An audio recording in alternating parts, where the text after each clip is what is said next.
జూబ్లీహిల్స్ ఉప ఎన్నిక కోసం ఆశావాహుల హడావిడి మొదలైందా? ఆశావాహుల మధ్య ఇంటర్నల్ వేడి రాజుకుంటోందా? ఓట్లు ఎక్కువగా ఉన్న సామాజిక వర్గ నేతలకు అవకాశం ఇవ్వాలని హస్తం భావిస్తోందా? జూబ్లీహిల్స్లో కులాల కుంపటి నడుస్తోందా? ఉప ఎన్నిక ఆలస్యమయ్యే కొద్దీ కొత్త ముఖాలు తెరపైకొస్తున్నాయా? ఇంతకీ జూబ్లీహిల్స్ బరిలో ఉన్న నేతలెవరు? జూబ్లీహిల్స్ ఉప ఎన్నికపై కాంగ్రెస్ పార్టీ ఫోకస్ పెంచింది. సీఎం రేవంత్ రెడ్డి సైతం ఈ ఉప ఎన్నికపై నియోజకవర్గ ఇన్ఛార్జీలతో సమీక్ష నిర్వహించారు.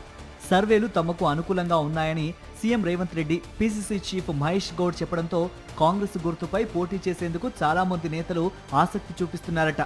ఆశావాహులంతా ఇటు రాష్ట్ర నేతల్ని, అటు ఢిల్లీ పెద్దల్ని ప్రసన్నం చేసుకునే పనిలో పడ్డారు. తాజా రాజకీయ పరిస్థితిని దృష్టిలో పెట్టుకుని జూబ్లీహిల్స్ టికెట్ ను బీసీలకు ఇవ్వాలని కాంగ్రెస్ దాదాపు ఓ అభిప్రాయానికి వచ్చింది.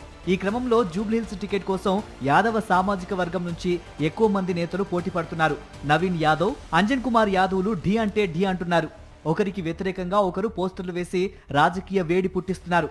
మరోవైపు సడన్ గా యాదవ సామాజిక వర్గం నుంచి ఓ మహిళా నేత పోటీకి రావటం అందరినీ ఆశ్చర్యానికి గురిచేసింది. యాదవ సామాజిక వర్గ నేత కంజర్ల విజయలక్ష్మి జూబ్లీహిల్స్ లో హడావిడి చేస్తున్నారు. నియోజకవర్గంలో పోస్టర్లు వేసి తాను పోటీలో ఉన్నారని చెబుతున్నారు. జలగం వెంకట్రావు కేబినెట్ లో మంత్రిగా పనిచేసిన కంజర్ల లక్ష్మీ నారాయణ యాదవ్ కోడలు కంజర్ల విజయలక్ష్మి. హైదరాబాద్ ఇన్ఛార్జి మంత్రి పొన్నం ప్రభాకర్ ద్వారా ఈమె టికెట్ ట్రై చేస్తున్నట్లు ప్రచారం జరుగుతోంది. బీసీల నుంచి మున్నూరు కాపు సామాజిక వర్గం నేత బొంతు రామ్మోహన్ కూడా టికెట్ కోసం ప్రయత్నాలు చేస్తున్నారు. కుల సమీకరణాలు వర్కౌట్ కాకపోతే యాదవ సామాజిక వర్గం నుంచి వచ్చిన తన భార్య శ్రీదేవికి టికెట్ ఇవ్వాలని ఆయన కోరుతున్నారు. అయితే టికెట్ పై ఎవరికీ తాము హామీ ఇవ్వలేమని రాష్ట్ర స్థాయి నేతలు చెబుతున్నారు. జూబ్లీహిల్స్ టికెట్ దక్కించుకునే ఆ లక్కీ నేత ఎవరో చూడాలి.